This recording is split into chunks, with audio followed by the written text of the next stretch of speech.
The Monkey's Paw, written by W. Jacobs. Narrated for you by Jonathan Dunne.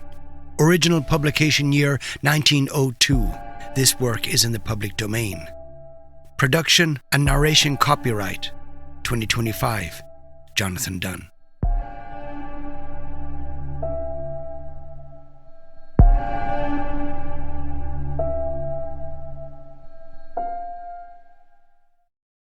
One. Without, the night was cold and wet, but in the small parlour of Laburnum Villa, the blinds were drawn and the fire burned brightly. Father and son were at chess, the former, who possessed ideas about the game involving radical changes, putting his king into such sharp and unnecessary perils that it even provoked comment from the white-haired old lady knitting placidly by the fire. "Hark at the wind!" said Mr. White, who, having seen a fatal mistake after it was too late, was amiably desirous of preventing his son from seeing it. "I'm listening," said the latter, grimly surveying the board as he stretched out his hand. "Check." "I should hardly think that he'd come tonight," said his father, with his hand poised over the board. "Mate," replied the son.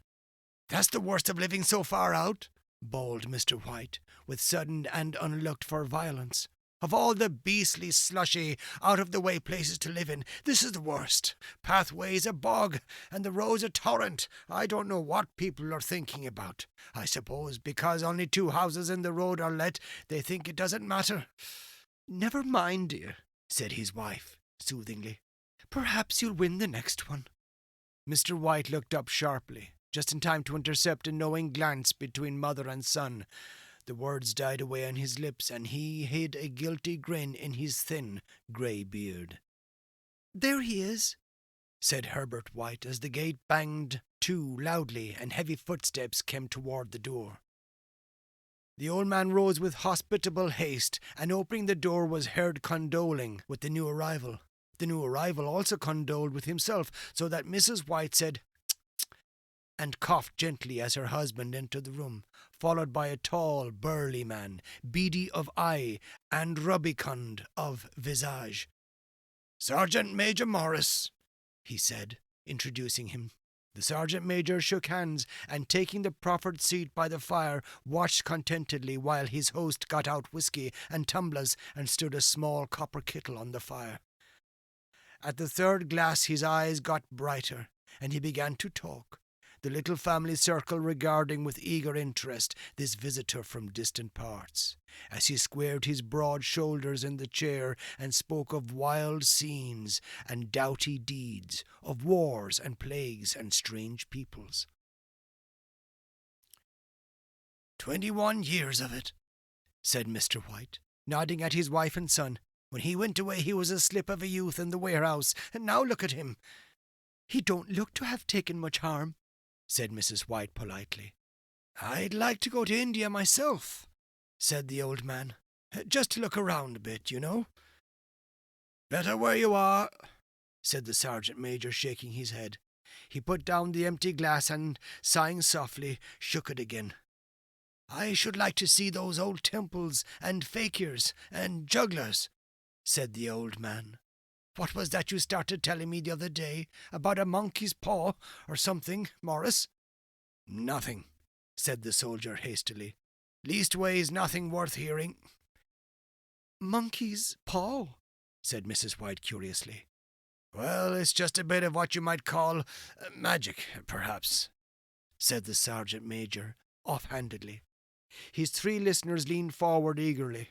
The visitor absent-mindedly put his empty glass to his lips and then set it down again. His host filled it for him. "To look at," said the sergeant major, fumbling in his pocket, "it's just an ordinary little paw, dried to a mummy." He took something out of his pocket and proffered it.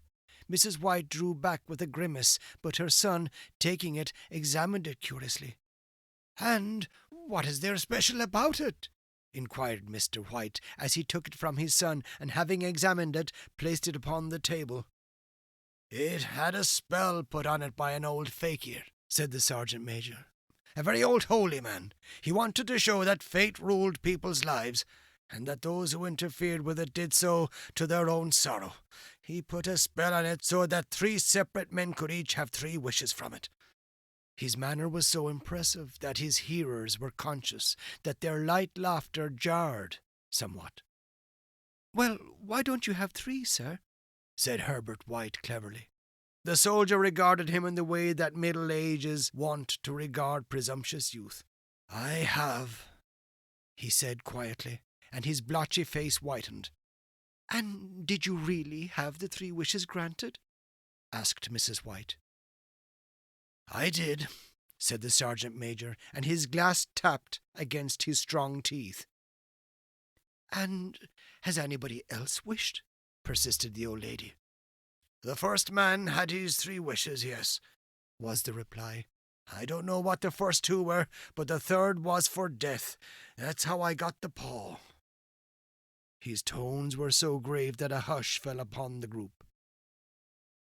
"If you've had 3 wishes, it's no good to you now, then, Morris," said the old man at last. "What do you keep it for?"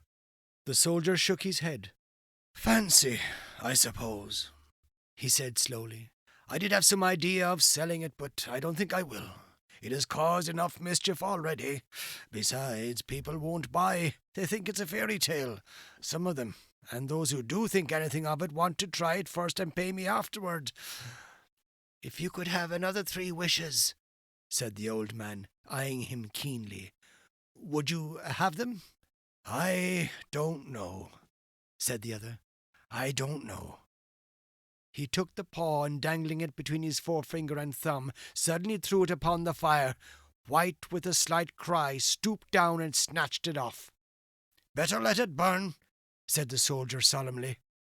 "If you don't want it, Morris," said the other, "give it to me."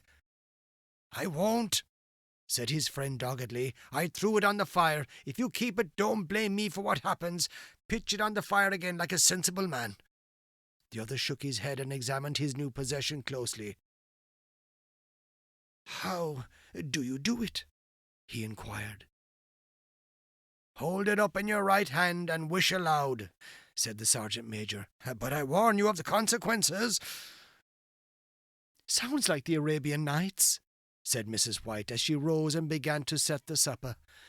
"Don't you think you might wish for 4 pairs of hands for me?" Her husband drew the talisman from pocket, and then all 3 burst into laughter as the sergeant major, with a look of alarm on his face, caught him by the arm.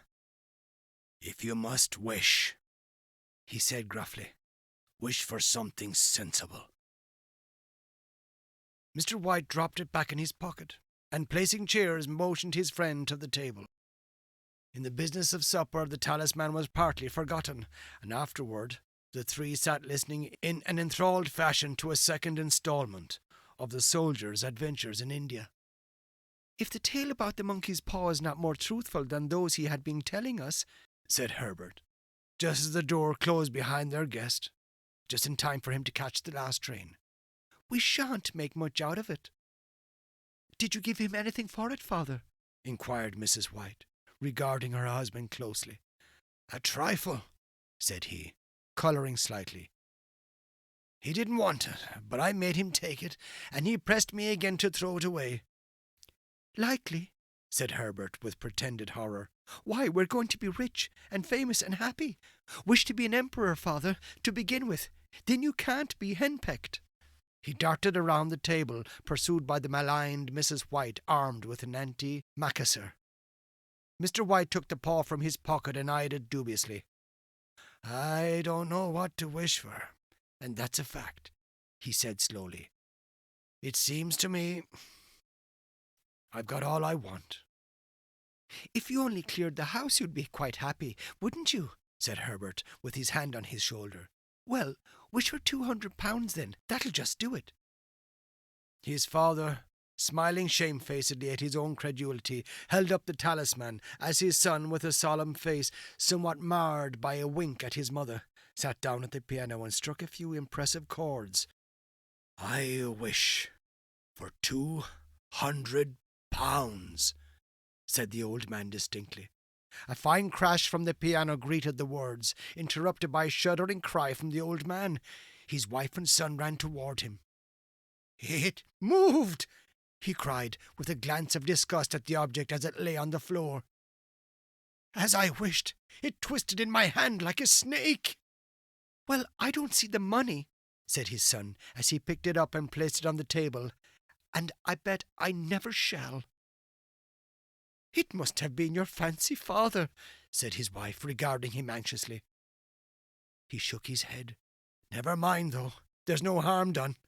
But it gave me a shock all the same." They sat down by the fire again while the two men finished their pipes. Outside the wind was higher than ever, and the old man started nervously at the sound of a door banging upstairs. A silence unusual and depressing settled upon all three, which lasted until the old couple rose to retire for the night.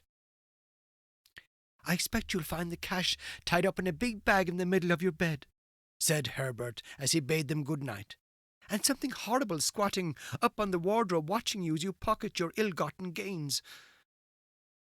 He sat alone in the darkness, gazing at the dying fire and seeing faces in it.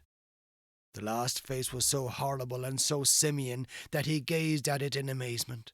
It got so vivid that, with a little uneasy laugh, he felt on the table for a glass containing a little water to throw over it.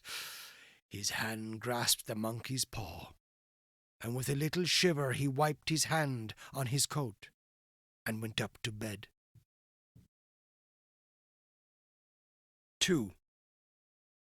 In the brightness of the wintry sun next morning, as it streamed over the breakfast table, he laughed at his fears.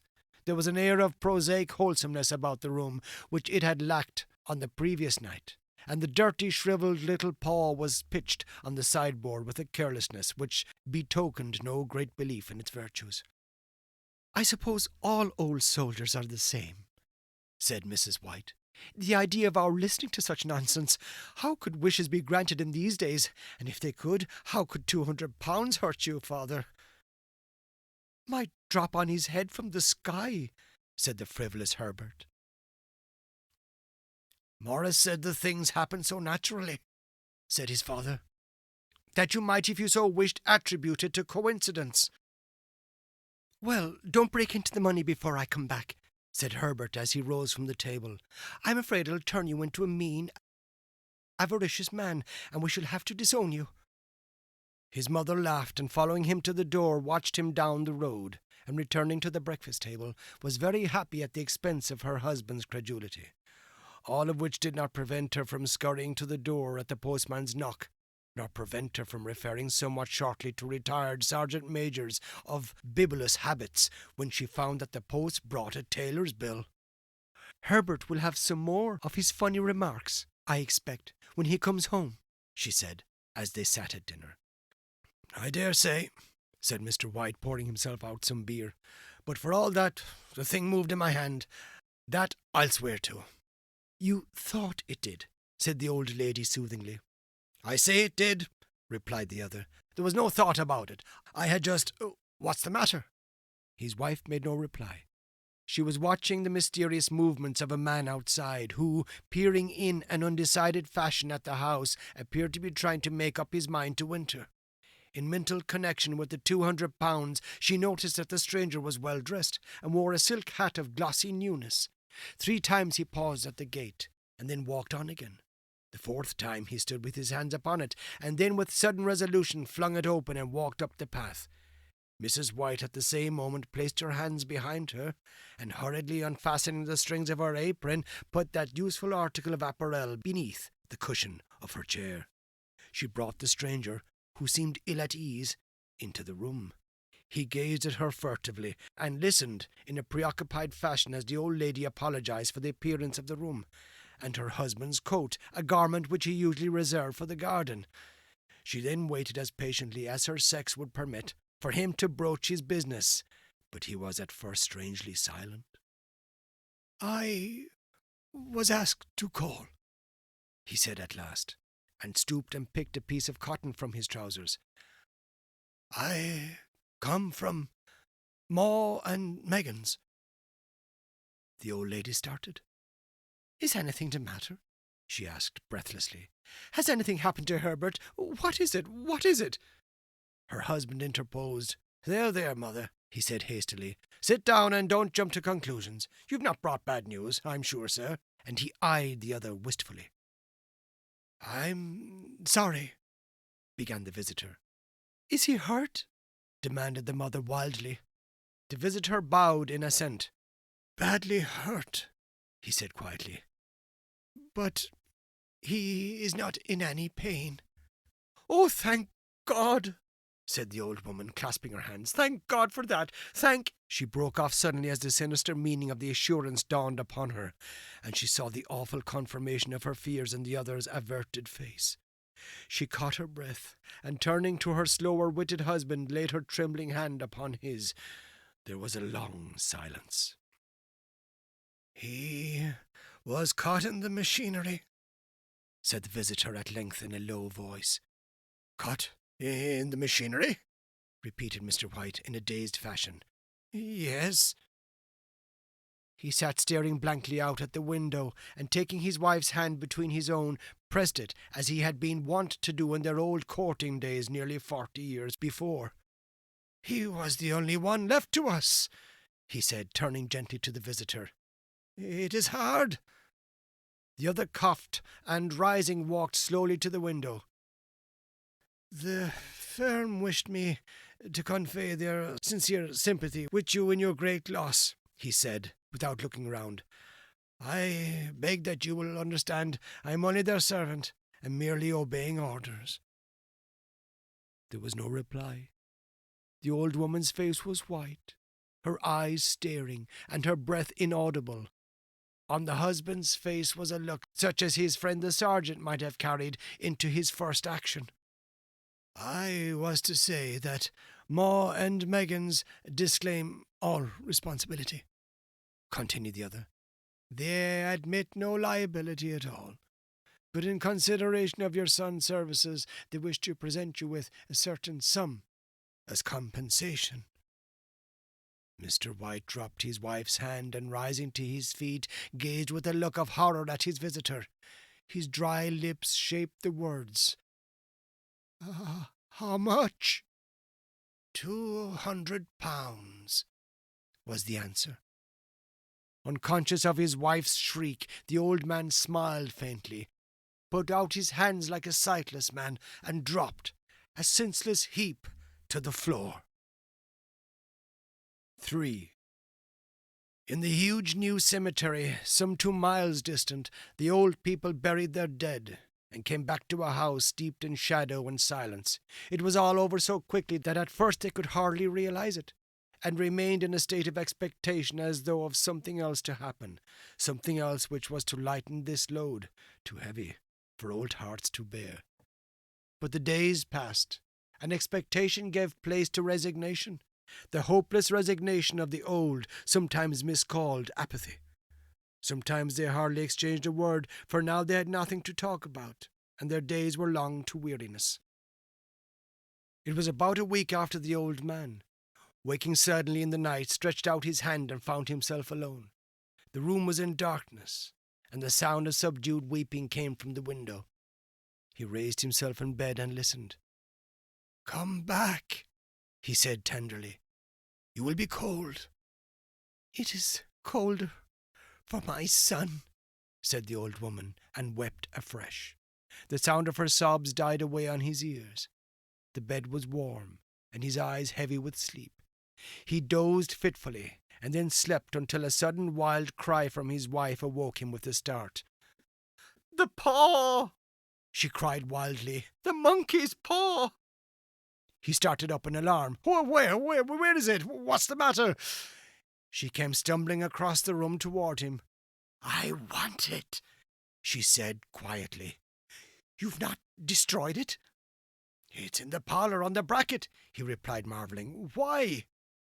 She cried and laughed together, and bending over, kissed his cheek.